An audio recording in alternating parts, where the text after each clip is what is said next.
Thank you, Honourable Speaker. I beg to reply and begin by thanking all the senators who have spoken on this bill. Honourable Speaker, I'll be very quick so that we can allow Senator Chimera to also move his bill that deals with county academies and the protection of minors involved in sport.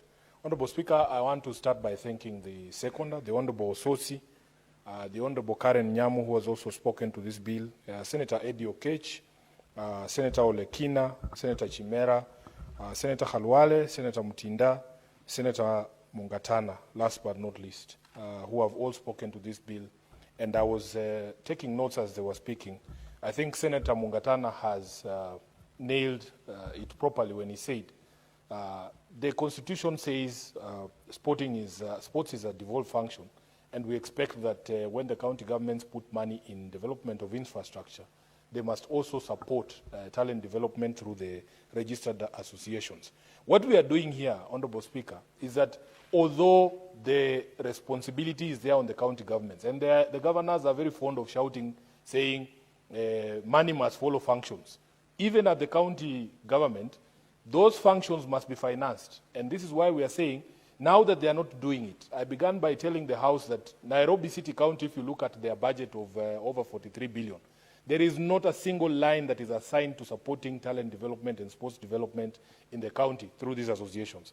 I also presented to you, Honourable Speaker, a letter from the Nairobi Boxing Association, and whom I want to thank because they are the ones who started this conversation with me, showing that for them to attend a tournament in Mombasa, they have to move around with a begging bowl, moving from one office to another, just to raise 117,000 Kenya shillings for them to be able to travel to a tournament in Kakamega or in Mombasa. It happened the first time, I gave them what I had. When they came the second time, I told them we have to find a permanent solution. And they agreed with me that it has to be sustainable. Today, Sifuna might have something in his pocket. Tomorrow, he has nothing. And I want to just calm the anxieties of the Senator for Narok by saying this. Number one, Honourable Speaker, you know for a fact that under Article 114, we cannot, as a Senate, originate a money bill. A money bill, if you were to go into questions of the consolidated fund or even monies that are appropriated at the national level, that would automatically turn this bill into a money bill and it would be prohibited.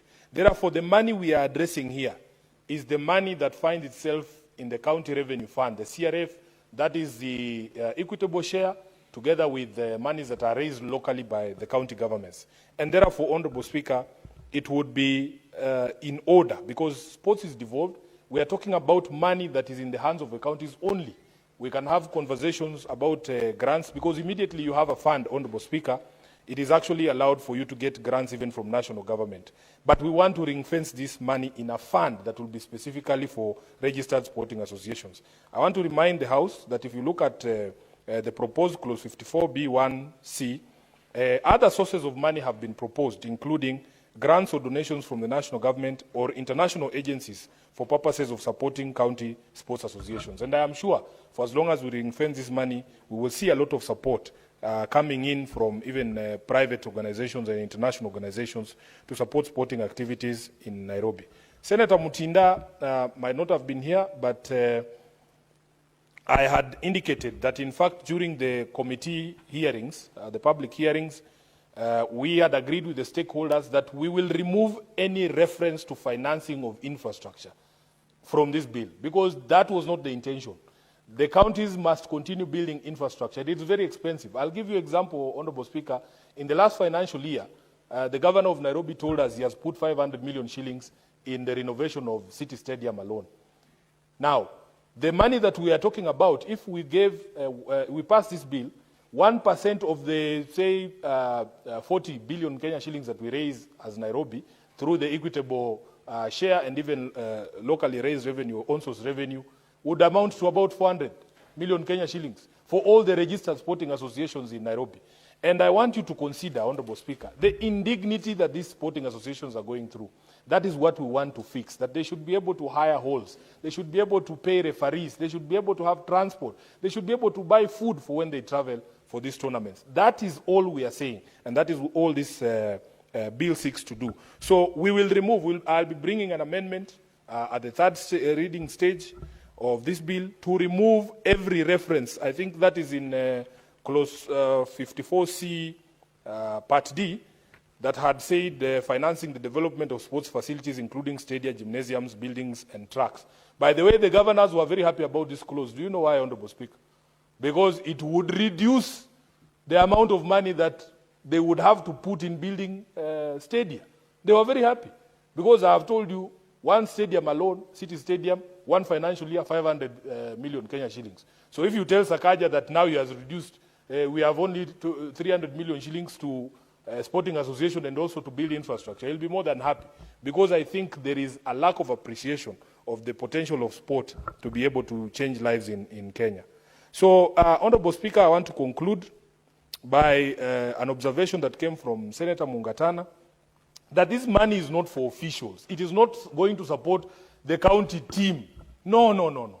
It is for registered county sporting associations. So the county association responsible for football, if you look at clause 54F 3F, part of the application process is that all these registered, you have first to be registered. You must show us a certificate of registration issued under the Sports Act. Then you have to give us details and signatories of bank accounts in the name of the association where the funds shall be channeled. This money will be sent from the fund to the accounts of the registered sporting associations, and then to be executed or to be utilized in the proposed manner in accordance with the annual work plan which you have provided for, and then to be accounted for in the manner in which you have provided for, Honorable Speaker. So it is not for the CEC of sports to go and watch Arsenal and Real Madrid, or the next one I think is Arsenal is facing PSG. No, that is not the reason. We want these people who have been coming to our offices with begging balls to just raise money to travel to Vihiga or to Mombasa to be able to take care of these small bills. Honorable Speaker, with those many remarks, I beg to reply, and pursuant to Standing Order 66.3, I request that you defer putting of the question to a later date. I thank you, Honorable Speaker.